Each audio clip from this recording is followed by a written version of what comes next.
నమస్తే అండి, నేను మీ భువనశ్రీను. లైఫ్లో ఫస్ట్ టైం నేను వేసిల్ని డైరెక్ట్గా చూశాను అనమాట. అది ఎక్కడ ఎలాగనేది నేను పూర్తిగా వివరిస్తాను అనమాట. వీడియో స్కిప్ చేయకండి, చాలా ఇంట్రెస్టింగ్ ఉంటుంది అనమాట. నేను కొన్ని సంవత్సరాల క్రితం అండి నేను ఒక ఫ్యాక్టరీలో పనిచేస్తున్నాను అనమాట. పనిచేసి నైట్ షిఫ్ట్ దిగుతున్నాను అనమాట. అంటే బీ షిఫ్ట్ 10ంటికి దిగుతామన్నమాట అండి.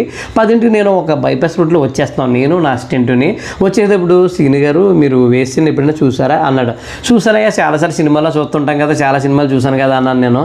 సినిమాలో కదండి డైరెక్ట్గా చూపిస్తానండి అన్నాడు. సరే బాబు, ఇప్పుడు ఎక్కడ ఉంటారా ఎటగారు మార్కే అన్నాను నేను.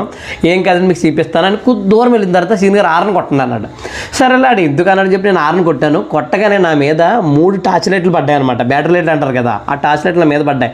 పడగానే షాక్ అనమాట. అప్పుడు నాకు గుర్తొచ్చింది, సదా ఏదో తమిళ సినిమా తెలుగు డబ్బింగ్ అనమాట. శ్రీమతి మన తెలుగులో డబ్ చేశారు. శ్రీమతి 21F అనమాట ఆ సినిమా పేరు. ఆ సినిమా అందులో సదా భర్తకు ఒంట్లో పోక వేస్ట్ కింద మారుతుంది అనమాట. హైవే రోడ్లోని ఎవరన్నా వస్తుంటే లారీ డ్రైవర్లకి లైట్ వేసి వాళ్ళ దగ్గర వాళ్ళతో ఉండి డబ్బులు తీసుకొని వాళ్ళ ఆయన బతికించుకుంటుంది అనమాట. అలాగే ఈ వేసిన అందరూ కూడా అక్కడ ఉన్నది చూశాను నేను. అందరినీ కూడా లైట్లు వేసి చూశారు. చూస్తే వాళ్ళందరూ అమ్మాయిలే. వీళ్ళందరూ కూడా నైట్ వర్కర్స్ అనమాట. నైట్ వచ్చేసేసి ఒక 10-11 వరకు వర్క్ చేసుకుని వెళ్ళిపోతారంట. వాళ్ళు ఏంటి తన నాతో ఉన్న కుర్రాడు చెప్పండి, నాకైతే అంత వివరంగా తెలియదు. నేనైతే వాళ్ళందరినీ గుంపు కింద చూశాను. అది చూసిన తర్వాత వాళ్ళు పర్సన్కి ఎంత తీసుకుంటారట, కుర్రోళ్ళకి ఎంత అని, పెద్దోళ్ళకి ఎంత అని, ఒక్కొక్కరు ఒక్కో రేట్ తీసుకుంటారు. అందులో ఉన్న అమ్మాయిలందరూ కూడా ఒక్కొక్కరు ఒక్కో రేట్ తీసుకుంటారంట.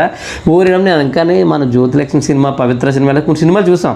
ఆ సినిమాలాగే ఉంటుంది అనుకున్నాను, కానీ లేదు, రియల్గా బాబు సేమ్ సినిమా కానీ ఈ స్టోరీ కానీ కొంతమంది డైరెక్ట్లు అప్పుడు అర్థమైంది నాకు. రియల్ నిజ జీవితంలో జరిగినవన్నీ కూడా సినిమా కింద తీస్తారని అప్పుడు అర్థమైంది అనమాట. అది ఈ వీడియో మీకు అర్థమైందని అనుకుంటానండి. నేనైతే అక్కడ దాకా ఏమి వెళ్ళలేదు, స్టోరీ మాత్రమే తెలుసుకున్నాను. అది ఈ వీడియో ఇంతేనమాట. ఈ వీడియో మీ పర్సన్ అందరికి షేర్ చేయండి. అలా వీడియో లైక్ చేసి మన ఛానల్ సబ్స్క్రైబ్